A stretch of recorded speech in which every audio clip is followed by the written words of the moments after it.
అమ్మా, స్త్రీలని పురుషుల్ని దండం పెట్టి కోరుతున్నా, శీలాన్ని కాపాడుకోండి, శీలాన్ని కాపాడుకోండి. శీలం ఒక అపవిత్రమైన మాట అయిపోయింది ఈ మధ్య.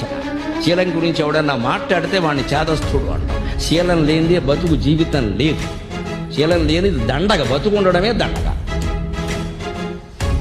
మన శీలం కర్మ కొద్దీ పోతే అత్యాచారం ద్వారా మనం చేయగలిగింది ఏం లేదు, దానికి బాధపడక్కర్లేదు. శుభ్రంగా కేసెట్టి వాడిని ఉరిశిక్ష వేయించాలి. కానీ మనం పోగొట్టుకోకూడదండి. స్వేచ్ఛ ద్వారా, హక్కుల ద్వారా, విచ్చలివిడి ప్రవర్తనల ద్వారా ఎవరితో తిరిగితే ఏమిటి, ఎవరితో తిరిగితే ఏమిటని మనం ఆలోచించామంటే నాశనం అయిపోయినట్టే. భారత జాతికి ఏకైక గుణం శీలం, శీలం, శీలం.